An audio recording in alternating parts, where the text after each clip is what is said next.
सीमा गर्मियों की छुट्टियों में अपनी नानी के गांव आई थी। सीमा नानी के घर पहुंचने के बाद अपनी नानी के पैर छूती है और उनसे आशीर्वाद लेती है। तभी उसकी नानी उससे कहती है, इतनी बड़ी हो गई मेरी सीमा, चल जल्दी से हाथ मुंह धो ले, मैं तेरे लिए खाना लगा देती हूँ। भूख लगी होगी ना? हाँ नानी, भूख तो लग रही है मुझे, आपके हाथ के बने हुए पीले दाल और चावल खाने की।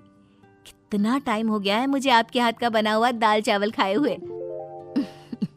तू तो नौकरी में व्यस्त थी, तो तुझे कहाँ से टाइम मिलेगा अपनी नानी के लिए? और जब इतने टाइम बाद आई है तो ज्यादा टाइम के लिए रुक कर जाएगी तू। हाँ हाँ नानी, इस बार पूरे 2 महीने के लिए आई हूँ। सीमा की नानी अंदर जाकर उसके लिए खाना बनाने लगती है। सीमा कमरे में अकेली होती है, तभी उसे किसी औरत के रोने की आवाज सुनाई देती है। वो कभी खिड़की से बाहर झांकती है तो कभी दरवाजे से बाहर झांकती है। उसे समझ में नहीं आ रहा होता है कि आखिर रो कौन रहा है। तभी नानी खाना लेकर आ जाती है। वो अपनी नानी से कहती है, नानी, कोई औरत रो रही है क्या? मैं जब से यहाँ आई हूँ तब से मुझे यहाँ किसी औरत की रोने की आवाज आ रही है। हे भगवान, कहीं ये वही तो नहीं? बोलो ना नानी। अरे कोई नहीं रो रहा, ये तेरे मन का वहम है। और तू ना अब खाना खा ले, ज्यादा यहाँ वहाँ की बातों में ध्यान मत दिया कर। जल्दी से खाना खा और फिर मेरे साथ आ जा मेरे कमरे में, दोनों बैठकर खूब सारी बातें करेंगे। ऐसे ही अगले दिन सीमा अपनी नानी के साथ गांव के बाजार जा रही होती है। उसी रास्ते में फिर से किसी औरत के रोने की आवाज आती है। वो अपनी नानी से कहती है, अरे नानी, क्या सच में तुम्हें अभी भी किसी औरत की रोने की आवाज नहीं सुनाई दे रही? मुझे किसी औरत की बहुत बुरी तरीके से रोने और चीखने की आवाजें आ रही हैं। मैं बहुत परेशान हूँ नानी, आखिर ये कौन है? मुझे लगता है कि सीमा को शहर भेज देना चाहिए, यहाँ रहना उसके लिए ठीक नहीं। नानी बोलो ना, आप चुप क्यों हो जाती हो? सीमा, तू घर चल, मुझे तुझसे बहुत जरूरी बात करनी है।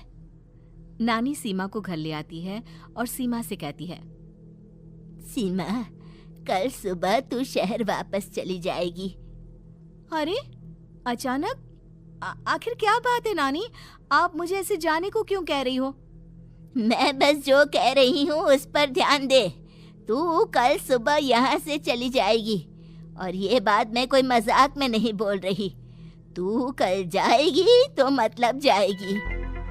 अरे नानी, चली जाऊंगी मैं, ठीक है, पर आखिर बात क्या है ये तो बता दो। मम्मी से कोई बात हुई है या फिर मुझसे कोई गलती हुई है जो तुम मुझे अचानक से जाने के लिए बोल रही हो? देख सीमा, रात बहुत हो चुकी है और मुझे इस बारे में कोई बात नहीं करनी। चल, अब चल के मेरे साथ सो जा। सुबह की बस पकड़कर तुझे शहर भी तो जाना है। सीमा को अपनी नानी का ऐसा व्यवहार देखकर बहुत ही अजीब लगता है। उसे कुछ समझ में नहीं आ रहा होता है कि आखिर उसकी नानी उसे अचानक से गांव छोड़कर जाने के लिए क्यों कह रही है। ये सारी बातें सोचते सोचते सीमा की आंख लग जाती है और वो अपनी नानी के साथ सो जाती है। ऐसे ही आधी रात को सीमा को फिर से किसी औरत की रोने की आवाज सुनाई देती है। वो उस औरत की आवाज सुनकर बार बार करवटें बदल रही होती है और तभी उसे सपने में भी एक अजीब सी औरत की परछाई दिखाई देती है, जो इतना चीख चीख कर रो रही होती है कि सीमा डरकर उठ जाती है। वो पूरे पसीने पसीने हो रही होती है। वो अपने आसपास देखती है तो घर में बिल्कुल शांति का माहौल होता है। सीमा घबरा जाती है। वो अपनी नानी को जगाने की कोशिश करती है, मगर उसकी नानी नहीं जगती। सीमा को फिर से उस औरत की रोने की आवाज सुनाई देती है। आखिरकार सीमा अपने आप को रोक नहीं पाती और वो घर का दरवाजा खोलकर बाहर निकलती है। आखिर ये माजरा क्या है? आज तो मैं पता करके रहूंगी। अब आवाज का पीछा करते हुए सीमा आधी रात को गांव के चौपाल के पास बने कुएं के पास पहुंच जाती है, जहां कुएं की चारों ओर बेड़ियां लगी होती हैं। उन बेड़ियों में लगे हुए ताले के साथ एक लाल रंग का कपड़ा और माता रानी का कलावा बंधा होता है। उस कुएं में से सीमा को किसी के रोने की आवाज आती है। सीमा परेशान हो जाती है। इस कुएं में कौन है? कौन है यहाँ? सुनो, कौन है? कौन रो रहा है? वो चिल्ला चिल्ला कर पूछती है और साथ ही लोगों को जगाने की कोशिश करती है, मगर किसी को भी उसकी आवाज सुनाई नहीं देती।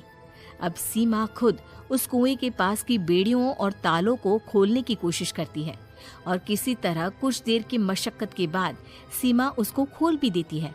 और जैसे ही वो कुआं खोलकर उसके अंदर झांकती है, सीमा उस कुएं में गिर जाती है।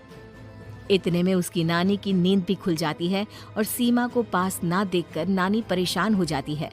नानी घबराकर पूरे घर में उसे ढूंढने की कोशिश करती है, जिसके बाद उसकी नानी और सभी लोग उस खूनी कुएं के पास जाते हैं और सीमा की नानी कुएं के पास खड़ी होती है। सभी गांव वालों और सीमा की नानी को सीमा के चिल्लाने की आवाज आती है। बचाओ, कोई मुझे बचाओ। मेरी बच्ची, हम आ गए, हम तुझे बचा लेंगे। नानी, मुझे यहाँ बहुत डर लग रहा है। यहाँ इंसान की कटी हुई मुंडिया, हाथ, पैर और कंकाल है और खून भी है। नानी, मुझे डर लग रहा है। आप सब मेरी मदद कीजिए, नहीं तो ये खूनी कुआं मेरी बच्ची को भी खा जाएगा। अरे मुझे तो ये समझ में नहीं आ रहा कि आखिर इस खूनी कुएं को खोला किसने। सालों पहले इसको इतनी मुश्किलों के बाद तांत्रिक बाबा ने बंद किया था। अरे पूरा गांव खूनी कुएं के बारे में अच्छे से जानता है, तो कोई भी जानबूझकर तो ऐसा करेगा नहीं। मतलब किसी ने अनजाने में इसे खोल दिया है भैया। सीमा को इस बारे में मालूम नहीं था और जब से वो यहाँ आई थी तभी से उसे किसी औरत के रोने की आवाजें भी सुनाई दे रही थी। कहीं सीमा ने ही तो उसे नहीं खोला। अगर ऐसा है तो फिर सीमा का बचना बहुत मुश्किल है। वहीं कुएं के अंदर सीमा रोते हुए बैठी होती है कि उसे आवाज सुनाई देती है जो कुएं के बाहर खड़े गांव वालों में से किसी को सुनाई नहीं देता। आज सालों के बाद मुझे ताजा खून मिलेगा।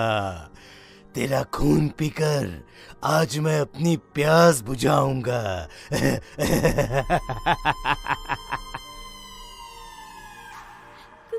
कौन है? मत मारो प्लीज, मुझे जाने दो प्लीज। मैंने किसी का क्या बिगाड़ा है? वो तुझे मरने के बाद पता चल ही जाएगा। जितने में गांव वाले और सीमा की नानी कुछ सोच पाते, उतने में उन्हें सीमा के चिल्लाने की आवाज आती है और अगले ही पल सब शांत हो जाता है। क्या हुआ? सीमा, मेरी बेटी। माफ करना बहन, लेकिन अब सीमा वापस नहीं आएगी।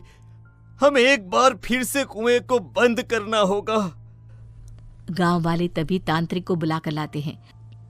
एक बार फिर अपनी शक्ति से तांत्रिक बाबा उस कुएं को हमेशा हमेशा के लिए बंद कर देते हैं और वहां एक बोर्ड लगा दिया जाता है कि यहाँ आना मना है।